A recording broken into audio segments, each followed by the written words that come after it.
Vous recherchez une école de référence pour une double formation universitaire et professionnelle de qualité? Voici l'opportunité à ne pas rater. L'École supérieure d'administration, d'économie, de journalisme et des métiers de l'audiovisuel ESAE vous offre des programmes d'enseignement en licence et en master orientés vers l'emploi qui font d'elle une référence à travers les filières de l'administration générale et territoriale, l'administration du travail et de la sécurité sociale, droit, diplomatie et relations internationales, administration hospitalière, universitaire et intendance, journalisme et métiers de l'audiovisuel et toutes les filières des sciences de gestion. Une seule adresse, www.esae.bj. Rendez-vous dès maintenant sur nos campus ESAE Bedjromende au numéro 90 93 65 21 ou au numéro 98 98 14 00. Paracourt sur le numéro 52 46 12 12. Aboumé-Calavi au numéro 52 88 44 44. Akpakpa au numéro 52 88 33 33. ESAE, l'excellence à un nom. Le panel de discussion, Kalaski Toumé, bonjour.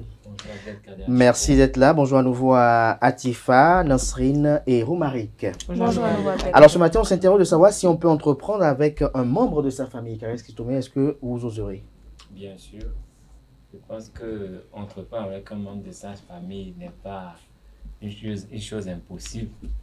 L'essentiel, c'est que on puisse vibrer au même diapason que ce membre de sa famille. Parce que vous savez, en entreprise, il y a une question de vision, et il y a une question de foi, il y a une question d'engagement.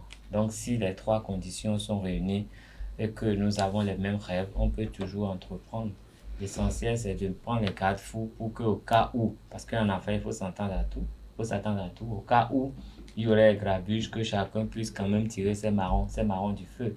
Donc, ce n'est pas parce qu'on est avec un membre de sa famille qu'il faut baisser complètement les gardes. Il faut signer tous les actes qu'il faut pour que, au cas où il y a malentendu, chacun puisse partir avec ce qu'il a apporté. Et il en est de même quand on est avec un étranger. Donc, moi, je pense même que c'est mieux de commencer quelque chose avec un membre de sa famille s'il y a un peu de confiance. S'il y a un peu de confiance. Atifa, à la fin, est-ce que vous allez tenter cela? Bien sûr. Bien sûr. Absolument. Entreprendre quelconque activité avec un membre de sa famille a aussi ses atouts.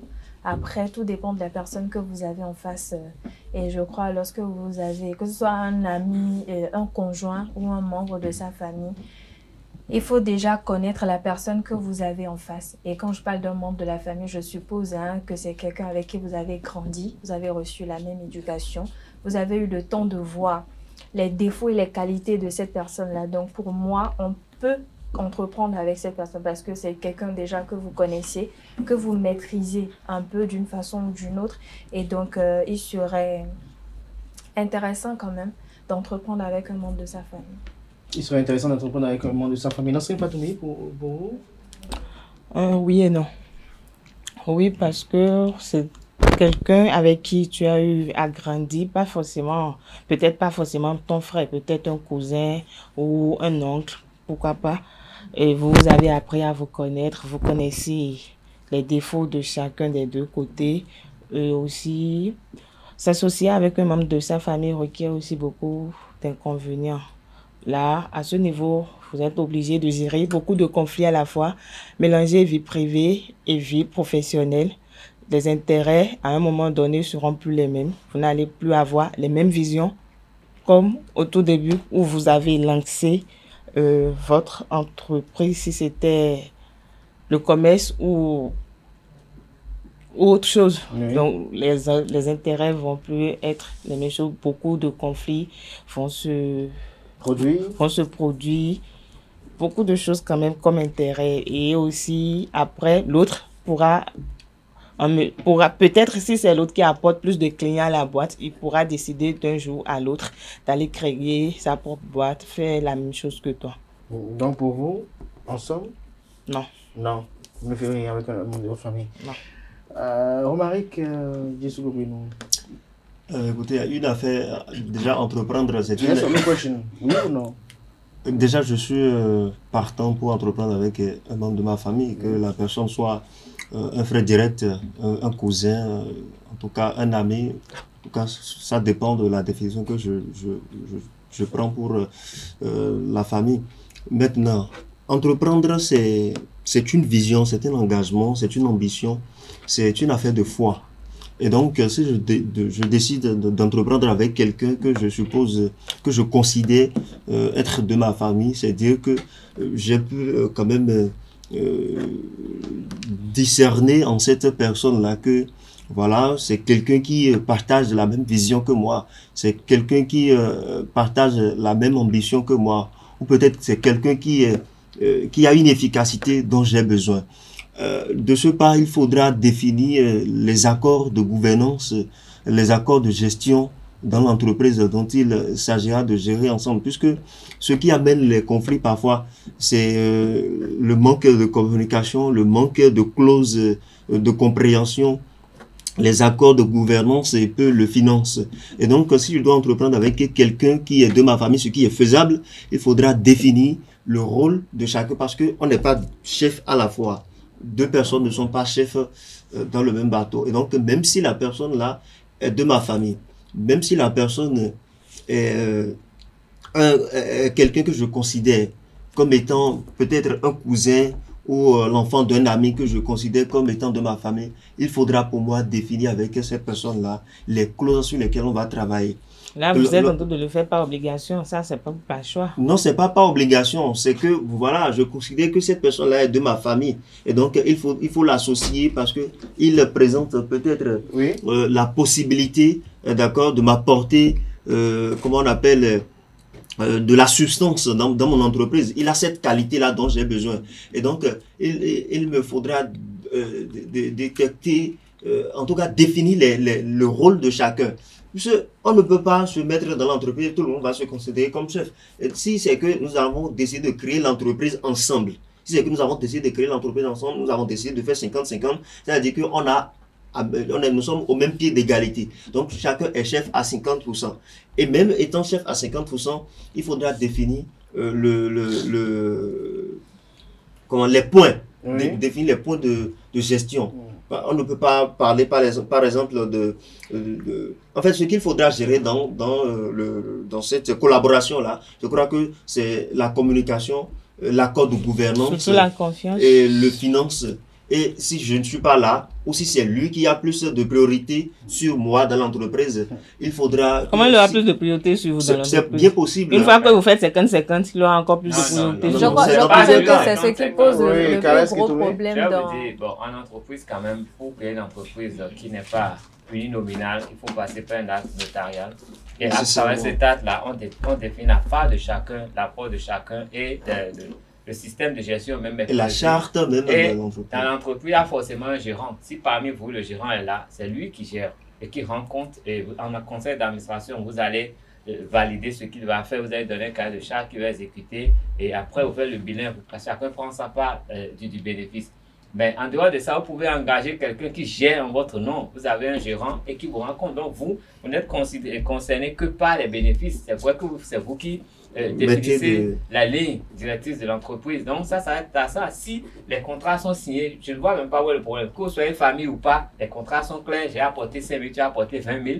Voilà comment on gère. Et après, en conseil d'administration, c'est comment on fait. Si je suis fâché, je vends mes capitaux et je m'en vais. Il n'y a pas de problème.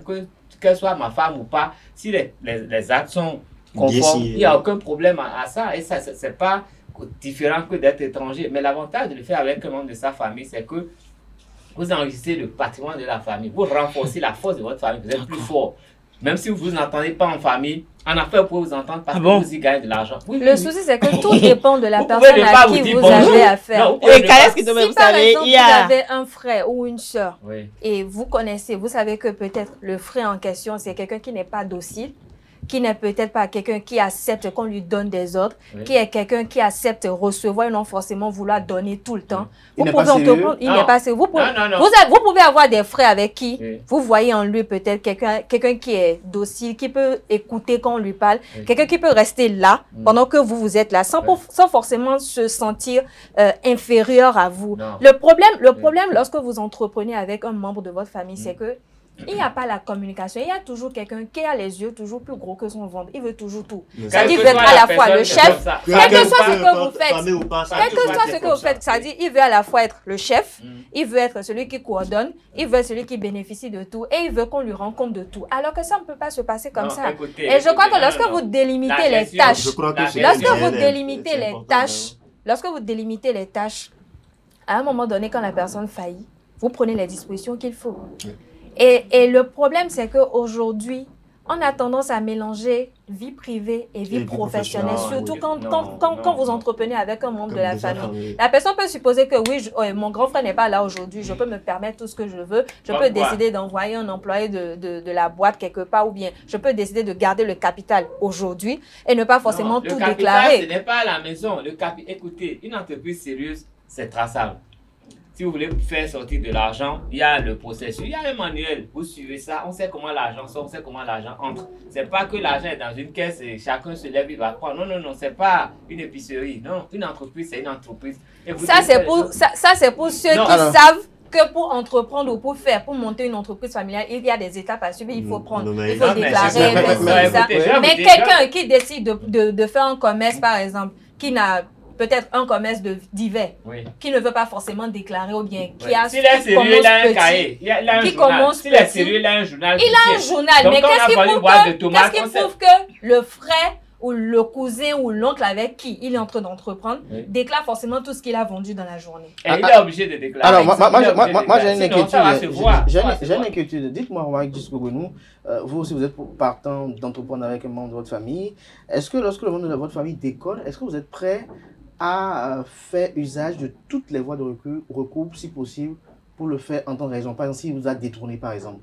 Il dira que le linge sale se lave en famille. Ou bien. Non, mais lorsque vous parlez Un contrat ne se d'entreprise, signe pas en vous ne famille, parlez donc ça pas de la passe famille. en famille. Ah, d'accord. merci. on est lié peut-être pas le lien du sang, on est lié peut-être pas le lien familial, mais le service, le lieu professionnel, il faut que ce soit un cadre professionnel. Il ne faut pas tenir compte du fait que je suis le parent sinon le grand frère de ta maman pour peut-être gérer mon entreprise. Par exemple, si je te confie mon entreprise, il ne faut pas Il faut être fort mentalement parce que vous avez de ces personnes-là qui, lorsqu'ils veulent c'est pour prendre cela les choses en main c'est pour et cela, décident de sanctionner Atifa, un c'est pour frère ou cela un je cousin dis- avec qui ils entreprennent, c'est pour cela tout de j'ai suite dit. on va se plaindre à la famille, tout de suite c'est les parents qui Qu'est-ce s'en que j'ai mêlent. dit? Qu'est-ce que Mais j'ai les dit dans gars ma n'ont première pas Et prise on de dit parole? c'est ton frère, il faut Qu'est-ce que laisser j'ai dit dans couler. ma première Pourtant, prise vous de parole? ruinez votre... Donc, Avant vous de accepteriez par exemple que le grand frère à votre maman soit condamné à 5 ans de prison parce qu'il n'a pas été correct. Qu'est-ce que j'ai dit dans ma première prise de parole?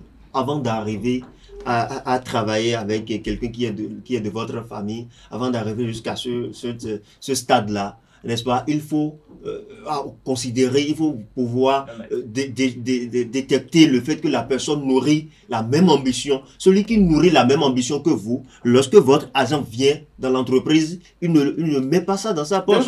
Il ne va pas détourner votre argent. On dit il faut jamais faire affaire avec celui que tu ne peux pas envoyer en prison. Donc moi je ne me vois pas faire affaire avec un oncle ou une tante. Donc ça serait une affaire de famille, on va te dire. Ça c'est eux, moi je ne suis Vous pas eux. enverrez tous vos employés en prison lorsqu'ils vont venir peut-être. L'entreprise c'est pas une affaire de famille. Merci à Carles Kitome, merci à Tifa Olafa, merci à Romaric Giscogonou. Effectivement, je fais mienne les opinions de Nansrine Fatoubi. On ne fait pas d'affaires d'argent avec quelqu'un avec qui on ne peut pas envoyer directement en prison. Quelqu'un qui sera condamné et que la famille va vous mettre à genoux pour vous dire s'il vous plaît, pourquoi à cause de toi il a eu 5 ans ou 10 ans. Je crois en affaires, il n'y a pas de pitié. Merci à vous pour vos différentes opinions. À présent, on va installer pour vous le pasteur Michel Aloko qui va commenter l'actualité politique nationale.